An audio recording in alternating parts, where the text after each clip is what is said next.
Welcome to the deep dive. Today we're looking at something quite personal. It's an entry from a prayer diary. That's right. Dated Saturday, April 19th, 2025. And it's titled, Faithfully Following the Lord to Death, Boldly Sacrificing Oneself to Serve the Lord, by someone named Rodgery. So not your typical historical source text, more intimate. Exactly. It's a glimpse into how one person, Rodgery, is processing a specific biblical passage, a very personal spiritual reflection. And our mission here is really to unpack the insights Rodgery finds in Mark's Gospel, chapter 15, verses 39 to 47.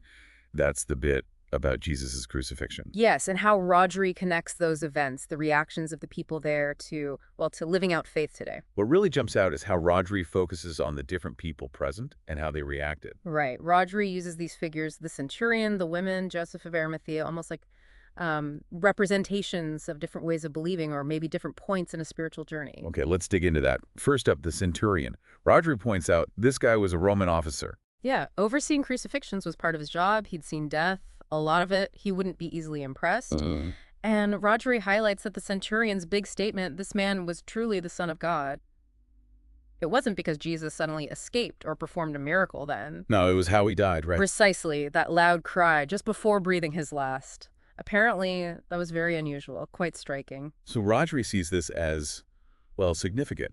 This outsider, this Roman soldier, saw something profound just in the way Jesus died. Exactly. Not about avoiding death, but the power or dignity in death. It suggests that genuine faith, that unwavering commitment, can speak volumes even to hardened observers. It's a powerful idea that conviction itself can be the testimony. And it makes you think about what really leaves an impression on people. Okay, so then Rodgery turns to the women, the ones watching from a distance. Who were they, specifically? Rodgery identifies Mary Magdalene.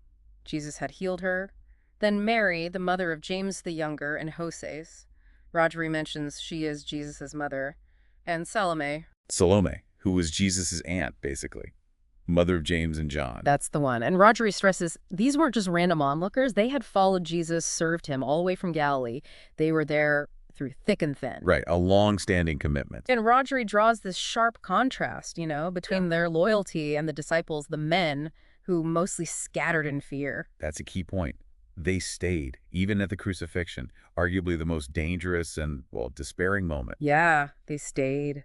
So what's the insight Rodgery takes from them? What's the model there? It seems to be about steadfastness, that kind of quiet, selfless service that just endures. Even when everything seems lost, it's a powerful picture of faithfulness. It really is. It makes you consider those times when things get tough and maybe others pull back. Who stays committed? Right. That persistent devotion, not for show, just quietly being there. It's a different kind of strength. Definitely. Okay, let's shift to Joseph of Arimathea. Rodgery describes him using a specific term, a respected member of the Sanhedrin. Yes, the Jewish ruling council.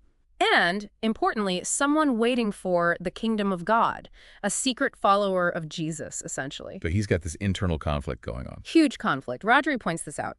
Joseph likely knew Jesus was innocent, knew the priests were acting out of malice, but his position, his status, being openly associated with Jesus was risky. He was afraid. Understandably. But then comes the timing factor. Rodgery notes it was the eve of the Sabbath preparation day. Which meant Jesus' body couldn't be left hanging there overnight. It had to be buried before sunset, according to Jewish law. There was this ticking clock. Adding urgency to Joseph's dilemma. Exactly. And Rodgery suggests that Joseph's love for Christ, combined with maybe the horror of Jesus' body being left exposed, finally pushed him past his fear. So he goes to Pilate. Boldly, as Rodgery puts it. A huge step. Asking for the body of an executed criminal from the Roman governor. That was a public act. It declared his allegiance, risking everything with the religious authorities he was part of. Wow. That really connects to, well, to life, doesn't it? Those moments where you have to choose between staying safe or quiet and actually acting on your beliefs. Absolutely. Joseph's choice shows how deep conviction can overcome fear, can push you to take that stand. And he followed through. Rodgery details the actions. Joseph buys the linen, takes the body down, wraps it carefully, and places it in his own tomb, a new one cut into the rock, seals it with a stone. And Rodgery makes sure to add that the women were watching. They saw where Jesus was laid. Still there, witnessing even this final act. Their faithfulness runs right through the narrative. Okay, so let's bring it back to Rodgery himself. How does he tie all this together in his own reflection for believers today? Well, he sees a direct line from the women's steadfastness during Jesus' suffering to the kind of challenges people of faith face now. The temptation, to just give up when things get hard or confusing. The struggle is real, as they say. It is. And Rodri acknowledges that struggle. So what does he pray for, then, based on these examples? He asks for strength. Strength to follow faithfully, like the women, right to the end. And also for courage, the courage to act boldly in service, like Joseph did. And this seems to fuel his own work. Yeah. His ministry. It really seems to.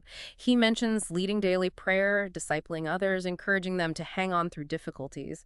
It sounds like his full-time work is very much driven by seeing this need. Inspired by these examples of faithfulness and courage. Precisely. He even talks about a community, fellow watchmen and partners who are on this journey with him. He's not alone in this commitment.